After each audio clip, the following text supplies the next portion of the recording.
ایلا، کونیا، 7 ستمبر 2009۔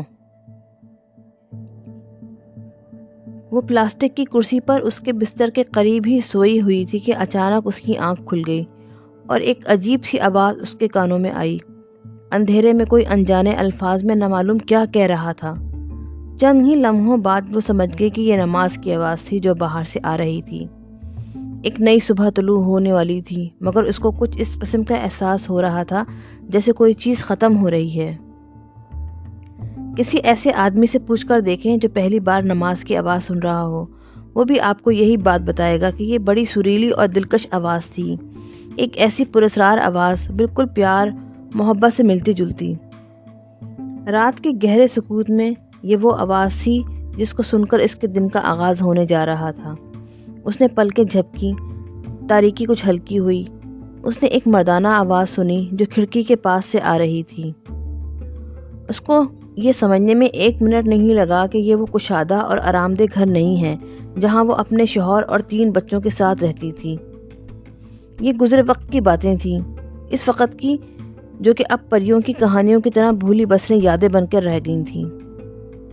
نہیں، وہ اپنے شہر یا بلکہ اپنے ملک میں بھی نہیں تھی، وہ اس وقت دنیا کے کسی اور کونے میں تھی، شاید ترکی کے شہر کونیا کے ایک ہسپتال میں۔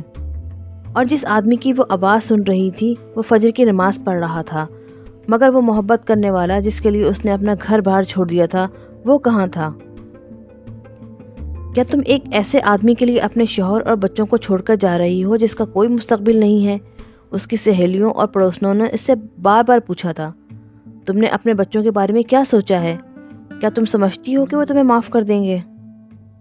اور اب ایلا کی سمجھ میں آ رہا تھا کہ معاشرے کی نگاہوں میں ایک ایسی عورت کا کیا مقام ہوتا ہے جو کسی دوسرے مرد کی خاطر اپنے شوہر کو چھوڑ دیتی ہے۔ ایسی عورت کا مستقبل ہمیشہ کے لیے تباہ ہو جاتا ہے۔ اس نے ٹیبل لیمپ کا بٹن آف کیا اور کمرے کی امبرین چمک میں کھو گئی، گویا یہ فرض کرنے کی کوشش کر رہی ہے کہ کچھ بھی نہیں بدلا اور صرف چند گھنٹے یہاں سونے کے لیے آئی تھی۔ یہ ہسپتال کا سب سے چھوٹا کمرہ تھا، بلکہ اب تک جتنے بھی اسپتال اس نے دیکھے تھے ان سب میں یہی سب سے چھوٹا تھا۔ بیڈ پورے کمرے کو گھیرے ہوئے تھا، بستر کے ساتھ ہی دیگر اشیاء بھی موجود تھیں۔ ایک چھوٹی سی لکڑی کی الماری، ایک چوکور کافی ٹیبل، ایک فالتو کرسی، ایک گلدان اور ایک پلیٹ میں مختلف رنگوں کی گولیاں۔ ایک طرف عزیز کی دوسری کتاب رکھی ہوئی تھی جس کا عنوان تھا میں اور رومی۔ یہ میں اپنے سفر کے دوران پڑھتی رہتی تھی۔ وہ لوگ کونیا 4 روز قبل آئے تھے اور ایک عام سیاح کی طرح سیر سپاٹا کرتے پھر رہے تھے۔ تاریخی مقامات، عجائب گھر اور مختلف تفریح گاہیں، مقامی کھانوں سے بھی لطف اندوز ہوتے رہے تھے اور ہر نئی چیز کی تصویریں بنا رہے تھے، خواہ وہ کتنی ہی معمولی کیوں نہ ہو۔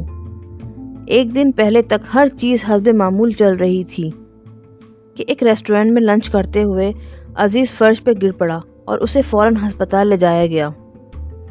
اس وقت سے وہ اس کے بستر کے ساتھ لگی بیٹھی تھی اور اسے کوئی اندازہ نہیں تھا کہ اب کیا ہونے والا ہے، بس وہ اپنی محبت کی سلامتی کی دعائیں مانگتی رہتی تھی جو کافی دیر میں اسے نصیب ہوئی تھی۔ مائی ڈیئر، کیا تم سوئے ہوئے ہو؟ ایلا نے بلا ارادہ پوچھ لیا، مگر دوسری طرف سے کوئی جواب نہیں آیا۔ کیا تم جاگے ہوئے ہو؟ اس نے ذرا بلند آواز سے پوچھا۔ ہاں، میں جاگ رہا ہوں، عزیز نے دھیرے سے کہا۔ کیا تم کو نیند نہیں آ رہی ہے؟ فجر کی نماز ہو چکی ہے، ایلا نے کہا اور چپ ہو گئی۔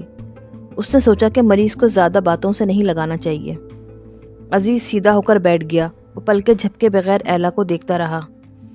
مدھم روشنی اور سفید چادر میں اس کا خوبصورت چہرہ بالکل پیلا نظر آ رہا تھا۔ فجر کی نماز ایک خصوصی اہمیت رکھتی ہے، عزیز منمنایا۔ کیا تمہیں یہ بات معلوم ہے کہ مسلمانوں پر ایک دن میں 5 نمازیں فرض ہیں اور صبح کی نماز کی خاص اہمیت ہے؟ اس نماز کی اہمیت کیوں ہے؟ یہ نماز ہمیں نیند سے جگاتی ہے جبکہ بیشتر لوگ سستی کر جاتے ہیں اور اس وقت بستر چھوڑنا نہیں چاہتے۔ اس نماز میں تاکید کی گئی ہے کہ نماز نیند سے بہتر ہے۔ مگر ہم دونوں کے لیے نیند بہتر ہے، ایلا نے سوچا۔ عزیز کی صحت کے لیے یہ ضروری ہے۔ میں نے خواہ مخواہ اسے جگا دیا۔ چند لمحوں بعد نماز ختم ہو گئی اور آوازیں آنا بند ہو گئیں۔ ان دونوں کو ایک ساتھ رہتے ہوئے 1 سال ہو چکا تھا اور یہ عرصہ انہوں نے زیادہ تر سیر و سفر میں گزارا تھا۔ مگر 2 ہفتے سے عزیز کی صحت خراب ہو رہی تھی۔ ایلا نے دیکھا کہ وہ دوبارہ سو گیا ہے۔ اس کے دل میں طرح طرح کے خیالات آنے لگے۔ جب اسے اطمینان ہو گیا کہ عزیز سو گیا ہے تو وہ کمرے سے باہر نکل گئی۔ وہ جس راہداری سے گزری اس کی دیواروں پر حال ہی میں سبز رنگ کیا گیا تھا۔ وہ ایک وارڈ میں داخل ہو گئی۔ وہاں کئی مریض پڑے تھے، بوڑھے اور جوان، عورتیں اور مرد۔ کچھ صحت یاب ہو رہے تھے اور کسی کو ابھی دیر تھی۔ اس نے اپنے آپ کو پرسکون رکھنے کی کوشش کی۔ اس نے اپنے آپ کو اس قدر اجنبی پہلے کبھی نہیں محسوس کیا، مگر یہ بھی حقیقت تھی کہ وہ اپنے گھر سے زیادہ باہر نہیں نکلی تھی۔ چند منٹ بعد وہ اسپتال کے باغ میں بیٹھی تھی۔ درمیان میں ایک فوارہ تھا اور فرشتے کی صورت میں ایک مجسمہ بنا ہوا تھا۔ اس کے نیچے پیتل اور چاندی کے چند سکے رکھے ہوئے تھے۔ یہ سکے اس بات کا اظہار کر رہے تھے کہ لوگوں نے دعائیں مانگی ہیں اور اس سکے کو صدقہ کر دیا ہے۔ اس نے اپنی جیب ٹٹولی مگر اس میں کوئی سکہ ہی نہیں تھا۔ اچانک اس کی نظر چند گول کنکروں پر پڑی، چمکدار، سیاہ اور سفید، اور ایک دم ایک ہی سانچے میں ڈھلے ہوئے تھے۔ اس نے ایک پتھر اٹھا لیا اور اسے اپنی آنکھوں کے نزدیک لا کر بغور دیکھنے لگی اور پھر اس کو تالاب میں پھینک دیا۔ اس کے لبوں پر پہلے سے ایک دعا طاری تھی۔ پتھر تالاب کی دیوار سے ٹکرایا اور سیدھا فرشتے کی گود میں جا گرا۔ اس نے سوچا اگر عزیز یہاں پر ہوتا تو وہ اسے نیک فال سمجھتا۔ آدھے گھنٹے کے بعد جب وہ واپس آئی تو اس نے دیکھا کہ کمرے میں ایک ڈاکٹر اور سفید کپڑوں میں ملبوس ایک نرس وہاں موجود تھی، اور عزیز کو سر سے پاؤں تک ایک سفید چادر اوڑھا دی گئی تھی۔ وہ اس دنیا سے جا چکا تھا۔ عزیز اس دنیا میں اب نہیں رہا۔ عزیز کو کونیا میں ہی اس کے پیر و مرشد رومی کے قبرستان میں دفن کر دیا گیا۔ ایلا نے تمام انتظامات اپنی نگرانی میں کروائے اور خدا سے دعائیں کرتی رہی کہ ہر کام خوش اسلوبی سے انجام تک پہنچے۔ اس نے قبر کی جگہ کا انتخاب کیا، صوفی موسیقاروں کو تیار کیا کہ وہ عزیز کی قبر پر نئے کا اہتمام کریں، اور پھر اس نے عزیز کے دوستوں اور رشتہ داروں کو ای میل کے ذریعے اطلاع دی اور اس کے جنازے میں شرکت کی دعوت دی۔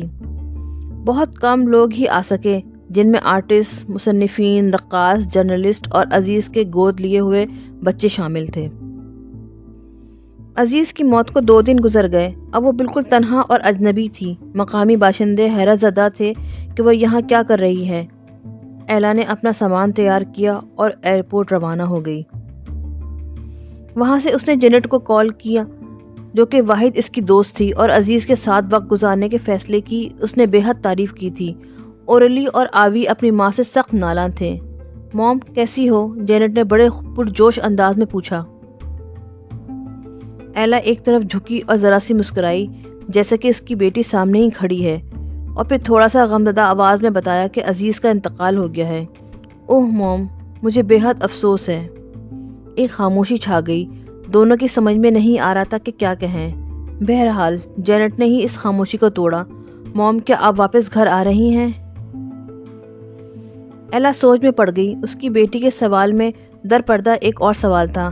کیا وہ نارتھ ہیمپٹن جا کر اپنے شوہر سے طلاق کا مطالبہ کرے گی، جو کہ ایک طرح سے پہلے ہی واقع ہو چکی تھی، کیونکہ دونوں عرصے دراز سے الگ رہ رہے تھے۔ اب اسے کیا کرنا چاہیے؟ اس کے پاس رقم بھی نہیں تھی اور ملازمت وہ پہلے ہی چھوڑ چکی تھی، مگر اس میں یہ صلاحیت موجود تھی کہ وہ انگریزی کے اسباق دے سکتی تھی اور کسی میگزین کے لیے بھی کام کر سکتی تھی، بلکہ ہو سکتا ہے کہ وہ کسی دن وہ کہانیاں اور افسانے بھی لکھنے لگ جائے۔ ایلا نے آنکھیں بند کر لیں اور مستقبل کے سہانے خوابوں میں گم ہو گئی۔ میں نے تم لوگوں کی بہت کمی محسوس کی، اس نے کہا۔ کیا تم مجھ سے ملنے آؤ گی؟ ہاں کیوں نہیں، مگر تمہارے ارادے کیا ہیں؟ کیا تم یہاں نہیں آ رہی ہو؟ جینٹ نے بےتابی سے پوچھا۔ میں ایمسٹرڈم جا رہی ہوں، ایلا نے کہا۔ وہاں نہر کے کنارے چھوٹے چھوٹے فلیٹ بنے ہوئے ہیں، میں ان میں سے ایک کرائے پر لے لوں گی۔ وہاں سائیکل چلانا سیکھوں گی۔ بہرحال ابھی کوئی فیصلہ نہیں کیا، لیکن میں نے وقت کا ساتھ دینے کا ارادہ کر لیا ہے۔ میں وہی کروں گی جو میرا دل کہتا ہے۔ ان قوانین میں ایک قانون یہ بھی ہے، کیا میں ٹھیک کہہ رہی ہوں؟ کون سے قوانین موم؟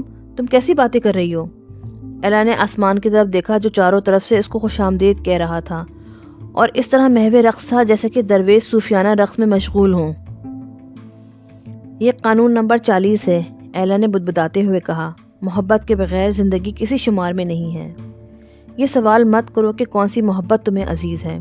اور کیسی محبت تلاش کرنی چاہیے، مادی یا روحانی، رحمانی یا عرضی، مغربی یا مشرقی۔ یہ تقسیم مزید حصوں میں بڑھ جاتی ہے، مگر محبت کا کوئی سرنامہ نہیں ہوتا، کوئی تعریف نہیں ہوتی، یہ بس پاک و صاف اور سادہ ہوتی ہے۔ محبت زندگی کو سیراب کرتی ہے، محبت کرنے والا اس کی روح ہے۔ کائنات ایک کروٹ لیتی ہے جب آگ اور پانی باہم مل جاتے ہیں۔